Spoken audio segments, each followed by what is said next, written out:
Sabe aquela sensação de estar só? Para muita gente isso bate meio estranho, né? Dá um certo desconforto. Mas e se fosse possível transformar essa sensação, esse momento, em uma fonte de força, de autenticidade? É sobre isso que a gente vai conversar hoje, sobre a arte de habitar a própria solidão.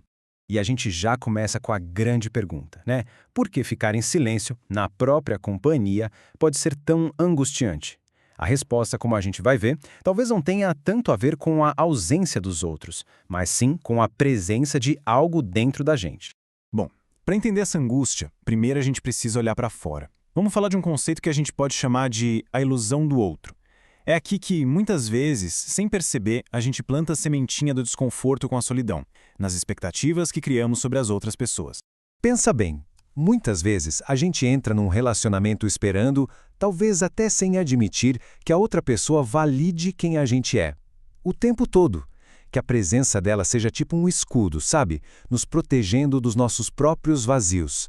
E é aqui que o conflito fica nítido. De um lado tem essa fantasia de que alguém de fora pode nos resgatar de nós mesmos. E do outro, a verdade, que é bem mais direta. Essa é uma missão que ninguém pode e nem deveria cumprir. Essa expectativa que não se sustenta, bom, ela é o primeiro passo para o sofrimento. Ok, se essa dependência do outro é uma ilusão, para onde a gente olha então? A resposta leva a gente para uma jornada interna. É aqui que está o verdadeiro núcleo da questão, o encontro consigo. E chegamos na pergunta que realmente importa, a pergunta de $1 milhão. O que em mim eu não suporto encontrar quando estou só? A resposta para isso mostra que a verdadeira fonte da angústia raramente está do lado de fora. É um convite, na verdade, para olhar para dentro. E aqui vem a grande sacada, a virada de chave. A dor não é sobre a falta de companhia, é sobre o encontro. Aquele encontro inevitável com as partes da gente que, na correria do dia a dia, a gente consegue disfarçar com trabalho, com redes sociais e, claro, com a presença constante de outras pessoas. A solidão, nesse caso, acaba virando um espelho para sentimentos que não foram resolvidos. A angústia é, no fundo, o cansaço de uma fuga que nunca acaba. Mas, olha, tem uma boa notícia. No momento exato em que a gente para de correr e simplesmente olha para o que está ali, a angústia começa a perder a força dela. Entender a raiz do problema é o primeiro passo, certo? Agora, como é que se sai desse ciclo?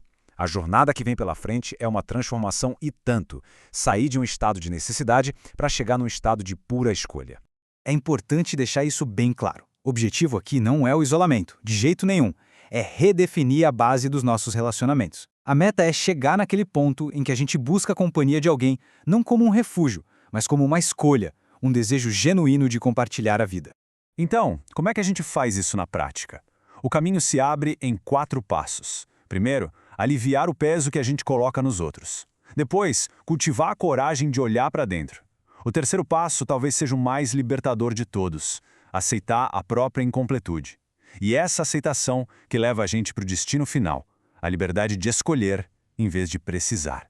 Vamos falar um pouco mais sobre esse terceiro passo. Reconhecer a própria falta pode até soar como algo negativo, mas é o contrário, é profundamente libertador. Significa aceitar que a gente é um ser em construção e que a responsabilidade por essa obra é nossa, sem delegar para as outras pessoas esse papel de muletas existenciais para nos sustentar.